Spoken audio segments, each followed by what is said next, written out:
నమస్కారం. ఎన్లాన్స్కు స్వాగతం. ఈనాటి ముఖ్యాంశాలు. ఆర్టీసీ బస్సులను ప్రారంభించిన చీఫ్ విప్. 4న క్రిస్టియన్ శాంతి ర్యాలీని జయప్రదం చేయండి.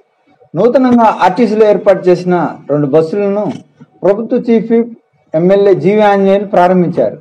ముందుగా ఆర్టీసీ బస్సులను జెండా ఊపి ప్రారంభించారు. ఈ సందర్భంగా ప్రభుత్వ చీఫ్ విప్ జీవి ఆంజనేయులు మాట్లాడుతూ ప్రజలకు మెరుగైన రవాణా సౌకర్యం కల్పించాలనే లక్ష్యంతో ప్రభుత్వం కృషి చేస్తుందని తెలిపారు. కొత్త బస్సులు అందుబాటులోకి రావడంతో ప్రయాణికులకు మరింత సౌకర్యవంతంగా ఉంటుందని ఆయన ఆశాభావం వ్యక్తం చేశారు. కార్యక్రమంలో మాజీ శాసనసభ్యులు మక్కిన మల్లికార్జునరావు, ఆర్టీసీ అధికారులు, సిబ్బంది, స్థానిక నాయకులు పాల్గొన్నారు.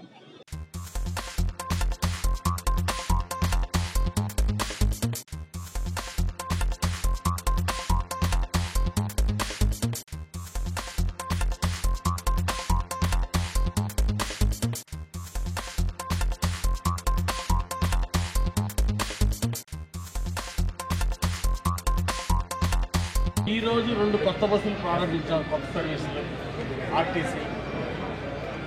గతంలో 20 బస్సులకు పైగా లగ్జరీలు, సూపర్ ఎక్స్ప్రెస్లు, ఇంద్రా బస్సులు అవన్నీ కూడా ఇక్కడ వినుకొండ డిపోలోనే కొత్త బస్సులు ప్రారంభించాం.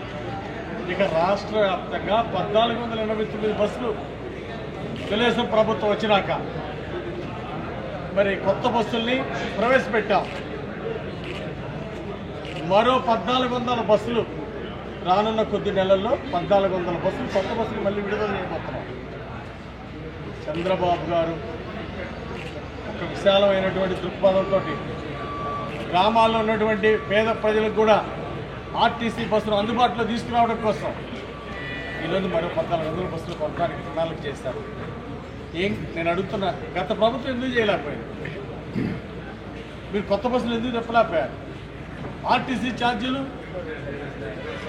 అనేక సార్లు పెంచారు. 4 సార్లు పెంచారు ఆర్టీసీ ఛార్జీలు. ప్రయాణికుల మీద భారం పెంచారే తప్ప ప్రయాణికుడికి, సామాన్యుడికి ఏదైనా ఒక సౌకర్యం ఇచ్చారా గత ప్రభుత్వంలో? ఎందుకు వెళ్ళకపోయారు మీరు? గత ప్రభుత్వం ఆర్టీసీ కార్మికులను ఆదుకోలేదు, ఆర్టీసీ డిపోల్ని మెరుగుపరచలేదు. అవసరమైతే ఆర్టీసీ ఆస్తులు మాత్రం అమ్ముకోవడానికి రెడీ అయిపోయారు. ఏదో ఈ లోపు ప్రజలు వాళ్ళని సాగనంపబట్టి సరిపోయింది. లేకపోతే ఆర్టీసీ ఆస్తులన్నీ దుర్మార్గంగా తాకట్టు పెట్టుకునేవాళ్ళు మొత్తం కూడా. గత ప్రభుత్వం విధానాలు ఆ విధంగా ఉన్నాయి. ప్రయాణికులకి, సామాన్యులకి, ప్రజలకి చేసిన మేలు లేదు గత ప్రభుత్వం.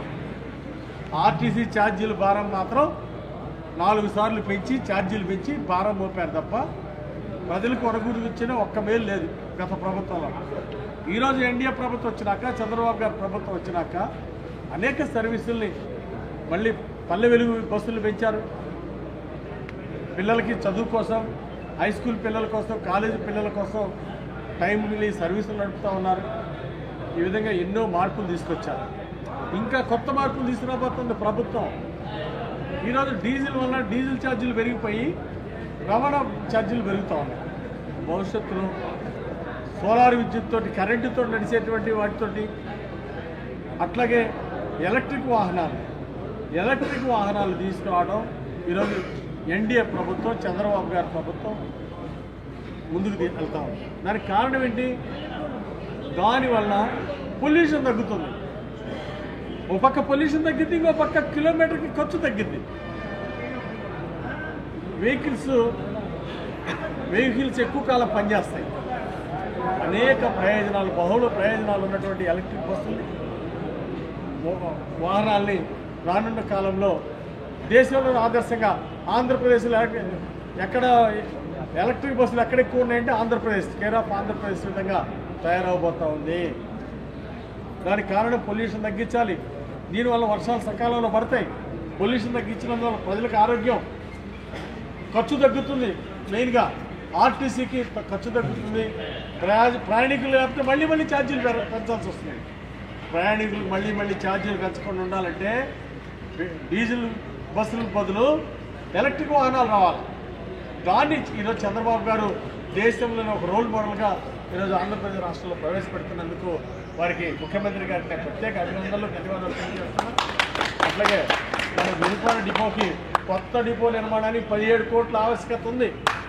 దాన్ని ముఖ్యమంత్రి గారి దృష్టికి తీసుకెళ్ళాం. ఎంపీ శ్రీకృష్ణదేవరాయలు గారు, నేను ముఖ్యమంత్రి గారి దృష్టికి తీసుకెళ్ళాం. ఇప్పుడు నిధులు కొరత ఉన్నప్పటికీ భవిష్యత్తులోనైనా మనకి కొత్త బస్ స్టాండ్కి నిధులు ఇస్తారని నేను ఆశాభావం. ఎంపీ గారు తిరుమలరావు గారు, మన వినుకొండ బస్ స్టాండ్ బాగా ఇరుకైపోయింది, ఎప్పుడో పాతదైపోయింది, దీన్ని కొత్త బస్ స్టాండ్ నిర్మాణం చేపడితే బాగుంటుంది. ఎండి తిరుమలరావు గారు కూడా మరి మనకి సపోర్ట్గా ఉండటం చాలా అభినందనీయం. వారికి కూడా ధన్యవాదాలు తెలియజేస్తున్నాం. వారు కూడా దీని ప్రాజెక్ట్ రిపోర్ట్ తయారు చేయమని చెప్పారు ఎండి గారు తిరుమలరావు గారు. వారికి కూడా ఈ సందర్భంగా ధన్యవాదాలు తెలియజేస్తున్నాం. అట్లాగే మధు గారు మరి కొత్తగా బాధ్యతలు స్వీకరించారు మరి ఆర్ఎంగా, వారికి కూడా హృదయపూర్వక అభినందనలు తెలియజేస్తున్నాం. కార్యక్రమంలో పాల్గొన్నటువంటి మాజీ శాసనసభ్యులు మక్కెన గారికి, అదేవిధంగా డాక్టర్ పాలా లక్ష్మయ్య గారు యానిమల్ హస్బెండరీ కమిటీ చైర్మన్ గారికి, వారికి అభినందనలు తెలియజేస్తున్నాం. అలాగే మన ఆర్టీసీ వినుకొండ డిఎం గారికి కూడా అభినందనలు తెలియజేస్తున్నాం. కార్యక్రమంలో పాల్గొన్నటువంటి ఆర్టీసీ యూనియన్ నాయకులకు, ఎన్డీఏ నాయకులకు అందరికీ పేరు పేరున హృదయపూర్వక నమస్కారాలు తెలియజేస్తున్నాం. మాస్టర్ ప్రవీణ్ పగడాల మృతికి సంతాపంగా Vinukonda Christian joint action committee ఆధ్వర్యంలో 4న శాంతియుత ర్యాలీని జయప్రదం చేయాలని వినుకొండ నియోజకవర్గ క్రిస్టియన్ జాయింట్ యాక్షన్ కమిటీ నాయకులు పిలుపునిచ్చారు.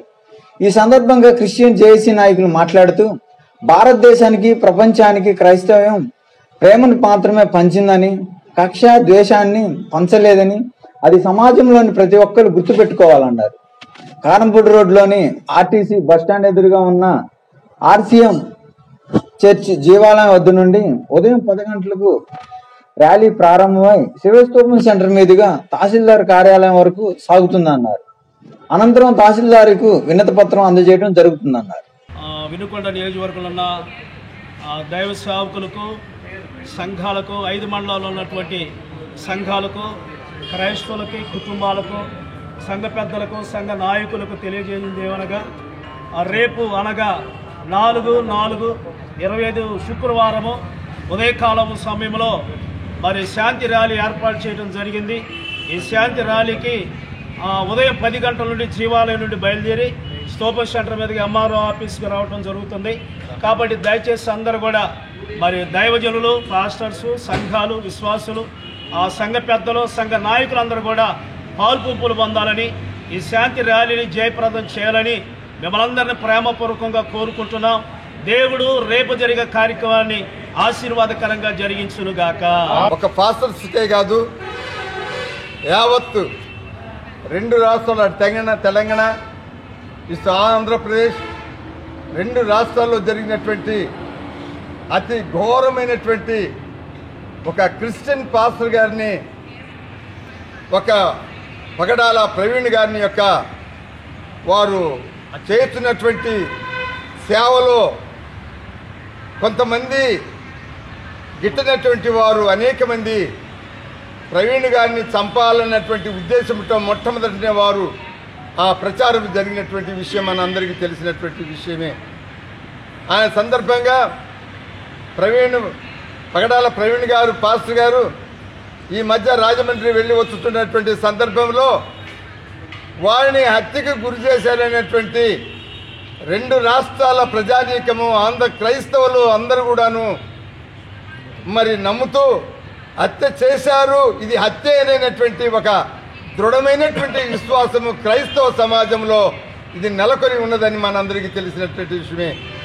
ఈ సందర్భంలో మరి తెలంగాణ ప్రజలు కానివ్వండి, ఆంధ్ర ప్రజలలో క్రైస్తవులు అందరూ కూడాను వారి యొక్క కుటుంబానికి సానుభూతిగా మరి ప్రభుత్వం వారు దీనిని ఏ విధమైనటువంటి చర్య తీసుకోకుండా ఉంటూ మరి కాలము గడుపుతున్నటువంటి సందర్భంలో యావత్తు కూడాను, క్రైస్తవులందరూ కూడాను మరి వారికి ఇది న్యాయం జరిగే రీతిగా ప్రతి పట్టణంలో కానివ్వండి, ప్రతి గ్రామంలో కానివ్వండి, ప్రతి రాష్ట్రంలో కానివ్వండి మరి అందరూ కూడాను ఒక ర్యాలీగా ప్రభుత్వానికి విన్నవించుకుంటకు మరి ఆ రీతిగానే వినుకొండ పట్టణంలో కూడా ఉన్నటువంటి మరి క్రైస్తవ సోదరులందరూ కూడాను, పాస్టర్స్ అందరూ కూడాను ఇక్కడ చేరి రేపు జరిగేటువంటి మరి ర్యాలీలో అందరూ పాల్గొని దాన్ని శాంతియుతంగాను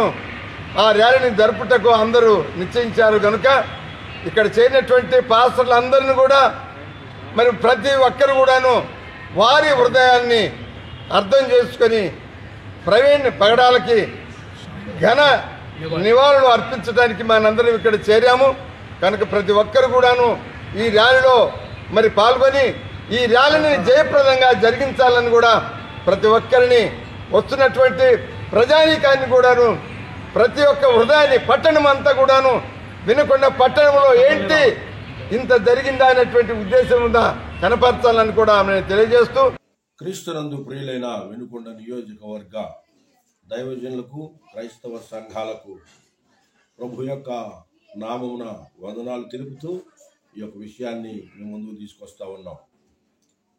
మన యొక్క ప్రియులు 24వ తారీఖు అనుమానాస్పద రీతిలో మృతి చెందినటువంటి పాస్టర్ ప్రవీణ్ పగడాల గారి యొక్క ఆత్మకు శాంతి చేకూరాలని, అలాగనే వారి యొక్క కుటుంబానికి సమగ్రమైనటువంటి న్యాయాన్ని అందించాలనేటువంటి సదుద్దేశంతో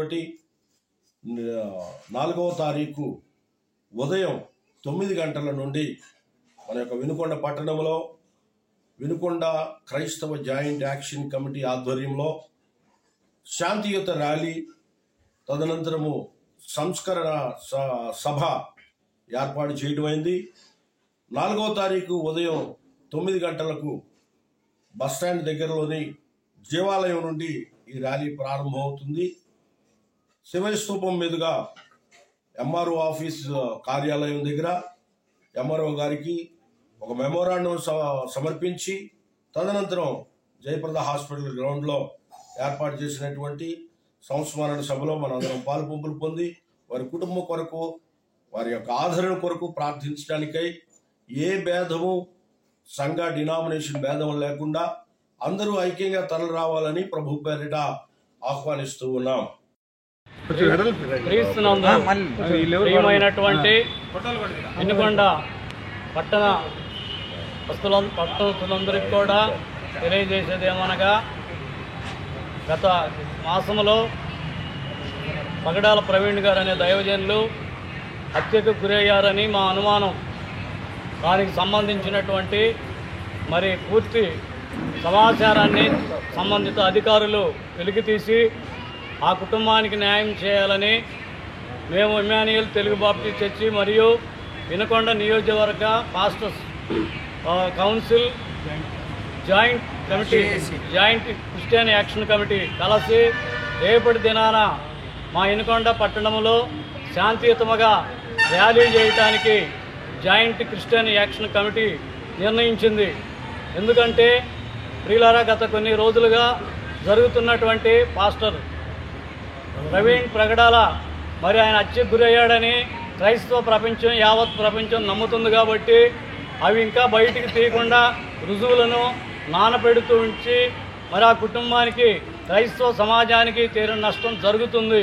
కాబట్టి సంబంధిత అధికారులు స్పందించి ఆ కుటుంబానికి న్యాయం చేయాలని, మరియు అది హత్య కనుక రుజువు చేసి నిజానిజాలు వెలికి తీయాలని మేము వినుకొండ జాయింట్ యాక్షన్ కమిటీ రేపటి దినాన శాంతియుతమైన ర్యాలీ పట్టణంలో జరిగించబోతూ ఉన్నాం. అందరూ సహకరించవలసినదిగా పుర ప్రముఖులకు, పట్టణంలోని క్రైస్తవులకు, యావత్ సోదరులందరికీ మనవి చేస్తూ ఉన్నాం. ఎక్కడో తిరునాళ్ళలో ఇద్దరి మధ్య జరిగిన గొడవను రెడ్ బుక్ రాజ్యాంగం అంటూ రాజకీయ పరమైన దాడులు ఎలా అంటారంటూ బొల్లా బ్రహ్మనాయుడును, వైకాపాను, తెలుగుదేశం పార్టీ సీనియర్ నాయకులు, మాజీ శాసనసభ్యులు మక్కిన మల్లికార్జునరావు ప్రశ్నించారు. స్థానిక పార్టీ కార్యాలయంలో ఏర్పాటు చేసిన విలేకరుల సమావేశంలో మాజీ ఎమ్మెల్యే మక్కిన మల్లికార్జునరావు మాట్లాడుతూ, వైకాపా యూత్ నాయకులు అయిన సాంబిరెడ్డి, అతని బృందం గురించి గ్రామంలో ఎవరైనా చెబుతారని, ఆ నిజాలని దాచి బ్రహ్మనాయుడు రాజకీయ లబ్ధి కోసం లేని విషయాలు ప్రచారం చేస్తున్నారన్నారు. అభివృద్ధిని చూసిన ఓర్వలేక వైసీపీ నాయకులు గ్రామాల్లో జరుగుతున్న ఘర్షణలు కూడా రాజకీయాలు చేయడం మానుకోవాలన్నారు. మొన్న మేళ్లవాగు అమ్మవారి తిరునాళ్ళలో, ఆ తిరునాళ్ళ సందర్భంగా జరిగినటువంటి చిన్న కీసులాట, కుమ్మనపాడుకు సంబంధించినటువంటి ముస్లిం సోదరులకి అక్కడ ఉన్నటువంటి సాంబిరెడ్డి అనే అతనికి గతంలో నారు కొనుక్కునే విషయంలో చిన్న వివాదం ఉంది. ఆ వివాదం సందర్భంగా అక్కడ ఈ ముస్లిం సోదరుడిని సాంబిరెడ్డి అతను చేసుకోవడం జరిగింది. అక్కడ ఉన్నటువంటి కానిస్టేబుల్స్ కూడా చూసి దాన్ని పక్క సత్తడం జరిగింది. అక్కడ చేసినటువంటి దౌర్జన్యానికి తర్వాత గుమ్మనంపాడులో ముస్లిం సోదరులకు సంబంధించినటువంటి వారి బంధుమిత్రులందరూ కూడా తెలుసుకొని మరలా సాంబిరెడ్డి గారిని వాళ్ళని అడగడం జరిగింది. తిరునాళ్ళలో ఎక్కడో మా మీద దౌర్జన్యం చేయటం ఏంటి, ఏదైనా విషయం ఉంటే కూర్చొని మాట్లాడుకోవాలి కదా అని అడగడం జరిగింది. ఆ సందర్భంగా ఇరువురికి కూడా అటు వారి బంధుమిత్రులకి వీళ్ళకి ఇరు వర్గాల ముస్లిం సోదరులకి అక్కడ ఉన్నటువంటి సాంబిరెడ్డి వాళ్ళ తమ్ముడికి అందరూ కూడా గొడవ జరగడం జరిగింది. ఇరు వర్గాలకు కూడా చిన్న చిన్న దెబ్బలు జరిగిన మాట వాస్తవం. ఇది వాస్తవం. ఈ వాస్తవాన్ని బయటికి రానియకుండా ఇది రెడ్ బుక్ రాజ్యాంగం దౌర్జన్యాలు చేస్తున్నారని ట్వీట్లు చేయటం లేకపోతే దాన్ని మాట్లాడటం అనేది ఎంతవరకు సమంజసం. నేను ఈ సందర్భంగా వైసీపీ వారికి కానీ బ్రహ్మనాయుడు గారికి కానీ లేకపోతే ఆ పార్టీకి కానీ చెప్పేది ఏంటంటే ఉన్న వాస్తవాన్ని తెలుసుకొని దాన్ని స్పష్టంగా మాట్లాడండి. అంతే తప్ప ఎక్కడ ఏం జరిగినా అసలు గత 5 సంవత్సరాల కాలంలో ఈ సాంబిరెడ్డి కానీ లేకపోతే వాళ్ళ బ్రదర్ కానీ జరిగినటువంటి దౌర్జన్యాలు వాస్తవాలు ఆ గ్రామంలో పోతే తెలుస్తుంది. సరే వాటిని కూడా ఇప్పుడు ప్రశ్నించడం వల్ల నిన్న జరిగినటువంటి చిన్న సంఘటనని దాని పెద్ద పెద్ద మాటలు తెలుగు రాజ్యాంగం ఇక్కడ వైసీపీ వారిన దౌర్జన్యం ఈ విధమైనటువంటి మాటలు మార్చుకోవాలి మానుకోవాలని ఈ సందర్భంగా ఇవ్వగలుగుతున్నా. స్థానిక డిపో ప్రాంగణంలో కార్మిక పరిషత్ నూతన కార్యాలయాన్ని ప్రభుత్వ చీఫ్ విప్ శాసనసభ్యులు జీవి ఆంజనేయుల చేతుల మీదుగా ప్రారంభించారు. కార్యక్రమానికి ముఖ్య అతిథులుగా ప్రభుత్వ చీఫ్ విప్ స్థానిక శాసనసభ్యులు జీవి ఆంజనేయులు, మాజీ ఎమ్మెల్యే మక్కిన మల్లికార్జునరావు, కార్మిక పరిషత్ రాష్ట్ర అధ్యక్షులు ఎస్ శేషగిరిరావు, రాష్ట్ర కార్యదర్శి వై శ్రీనివాసరావు హాజరవ్వగా వారితో పాటుగా కార్యక్రమంలో ఎన్టీఆర్ జిల్లా కార్యదర్శి వై రమేష్, గుంటూరు జిల్లా కార్యదర్శి రాజేష్, పాలనాడు జిల్లా కార్యదర్శి డి శ్రీనివాసులు ఇచ్చేశారు. ఇంతటి కార్యాలయం ఏర్పాటు చేసిన వారికి ప్రత్యేక ధన్యవాదాలు తెలియజేస్తున్నామని ప్రభుత్వ చీఫ్ విప్ జీవి ఆంజనేయులు తెలిపారు. యూనియన్ బలోపేతం చేయడానికి సహోదర గారు ఇప్పుడు తోడుగా ఉంటారు. వారి వెనకాల మేము అండగా ఉంటాం. ఈ యూనియన్ కి ఎప్పుడు కూడా ఏపీపీటీడీ కార్మిక పరిషత్ మన వినుకొండలో ఏర్పడటం చాలా సంతోషం. ఈ కార్యక్రమానికి ఇచ్చేసినటువంటి రాష్ట్ర అధ్యక్షులు సూరపల్లి శాసనగిరిరావు గారికి నేను ప్రత్యేక అభినందనలు ధన్యవాదాలు తెలియజేస్తున్నా. మరి యూనియన్ ఎక్స్పాన్షన్ కోసం ఎంత దూరం అయినా మేము వస్తాం, యూనియన్ కి అండగా ఉన్నాం, యూనియన్ కార్యకర్తలకు అండగా ఉంటాం అని చెప్పేసి ఈ రోజు మరి దూరంగా ఉన్న వినుకొండ కూడా వచ్చినటువంటి అధ్యక్షులు శేషగిరిరావు గారికి, మరి ప్రధాన రాష్ట్ర కార్యదర్శి వై శ్రీనివాసరావు గారికి, ఎడ్ల శ్రీనివాసరావు గారికి ప్రత్యేక అభినందనలు తెలియజేస్తున్నాం. అలాగే ఎన్టీఆర్ జిల్లా కార్యదర్శి రమేష్ యార్లగడ్డ గారికి, అలాగే గుంటూరు జిల్లా కార్యదర్శి మండవ రాజేష్ గారికి, అలాగే పల్నాడు జిల్లా కార్యదర్శి శ్రీనివాస్ గారికి, అలాగే కుమ్మాలపాటి మన రమేష్ బాబు, పసుపులేటి రాఘవులు గారు, అలాగే మన గౌరవ అధ్యక్షులు కోట్లూరు సైబరా గారికి మరొకసారి కోశాధికారి గారు సురేంద్ర గారికి అభినందనలు తెలియజేసుకుంటూ మీ అందరికీ శుభాభినందనలు. మంచి కార్యక్రమాన్ని ఏర్పాటు చేసుకున్నారు, ఒక కార్యాలయాన్ని ఏర్పాటు చేసుకున్నారు. అనేక సంవత్సరాల తర్వాత మళ్ళీ ఇక్కడ మన యూనియన్ తరఫున కార్యాలయం ఏర్పాటు చేసుకోవడం ఎంతో అభినందనీయం. చాలా దూర ప్రాంతాల నుండి కూడా మన కార్మిక నాయకులందరూ కూడా ఇక్కడ రావడం ఎంతో అభినందనీయం. అయితే గత ప్రభుత్వం 5 సంవత్సరాలు ఆర్టీసీ కార్మికులకు ద్రోహం చేశారు. ఆర్టీసీలో ప్రభుత్వం విలీనం అని చెప్పి ఆర్టీసీ ఆస్తులు దోచుకోవడానికి ప్రయత్నం చేశారు. వాళ్ళకు గుర్తుందే, ఆస్తులు దోచుకోవడానికి కలుపుకున్నారు. 1 రూపాయి జీతం పెంచారా? కార్మికులు ఏమైనా సంక్షేమం ఇచ్చారా? ఆర్టీసీ కార్మికులకి గత ప్రభుత్వం దుర్మార్గ పాలనలో ఆర్టీసీ నాశనం అయిపోయింది, అనేక ఇబ్బందులు గురైంది, కార్మిక సోదరులు ఇబ్బంది పడ్డారు. మళ్లీ ఈ రోజు ఎన్డీఏ ప్రభుత్వం వచ్చింది. మన చంద్రబాబు గారు ముఖ్యమంత్రిగా ఉన్నారు, ఉప ముఖ్యమంత్రిగా పవన్ కళ్యాణ్ గారు ఉన్నారు, యువ నాయకుడు నారా లోకేష్ గారు ఉన్నారు. ఇక ఈ యూనియన్కి కొండంత అండదండలు ఉంటాయి. 3 కాయలుగా ఈ యూనియన్ ఎదగాలని, అలాగే భవిష్యత్తులో మన కలిసి వచ్చే యూనియన్లతో సమైక్యంగా ముందుకెళ్లి మరి మంచిగా గెలవాలని చెప్పేసి నేను ఈ సందర్భంగా నేను కోరుతున్నా. మనం ఒక్కడే గెలవడం కాదు, కలిసి వచ్చిన వాళ్ళని మనం ముందుకెళ్లాలా. రాష్ట్ర భవిష్యత్తు దృష్టిలో పెట్టుకుని కూడా మనం కలిసి వచ్చే అనుబంధ సంస్థలు కూడా కార్మిక సంఘాలు కూడా మనం కలుపుకొని వెళ్ళాలని ఈ సందర్భంగా నేను సూచన చేస్తున్నా. ముఖ్యంగా మళ్ళీ ఈరోజు చంద్రబాబు గారు ఎలక్ట్రానిక్ బస్సులు తీసుకొచ్చారు. కొత్తగా మరి 1489 బస్సులు ఈ మధ్య కాలంలో 8 నెలలుగా ఇచ్చారు. కొత్తగా 14 బస్సులు తెచ్చుకున్నారు. ఆ తర్వాత ఎలక్ట్రానిక్ బస్సులు ఇవ్వబోతున్నారు. 100 ఎలక్ట్రానిక్ బస్సులు, మహిళలకు ఉచిత బస్సు సౌకర్యం కూడా ఇవ్వాలనే ఆలోచనతో ప్రభుత్వం ముందుకెళ్తా ఉంది. తప్పనిసరిగా రాష్ట్రం స్వర్ణాంధ్రప్రదేశ్ గా ఎదుగుతుంది. 2024 కల్లా రాష్ట్రం స్వర్ణాంధ్రప్రదేశ్ గా, ఆనంద ఆంధ్రప్రదేశ్ గా, హ్యాపీ ఇండెక్స్ కూడా సూపర్ గా ఉండే విధంగా ఆరోగ్య ఆంధ్రప్రదేశ్ గా కూడా ఎదుగుతుందని ఈ సందర్భంగా నేను తెలియజేస్తున్నా.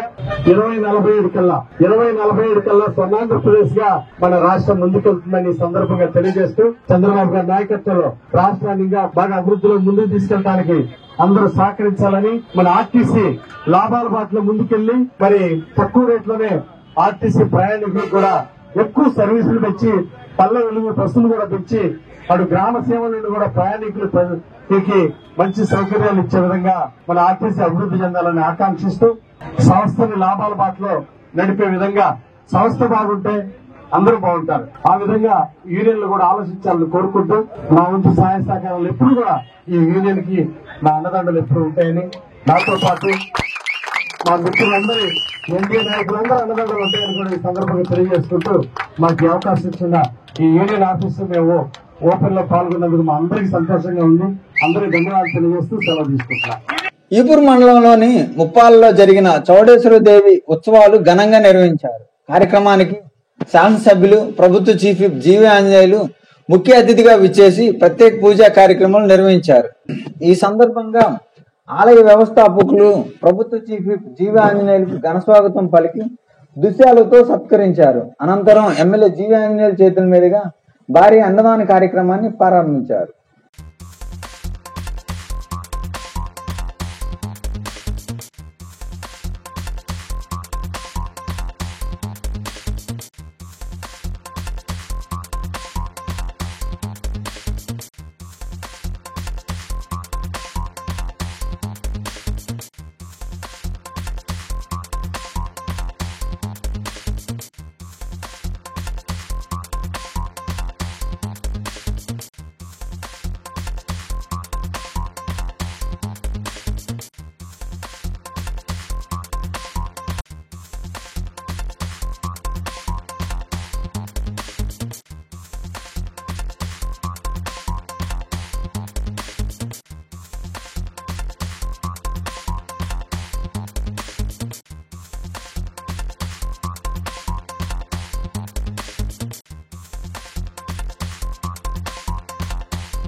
ఇంతటితో వెన్నెల న్యూస్ సమాప్తం. తిరిగి రేపటి వార్తల్లో మళ్ళా కలుద్దాం.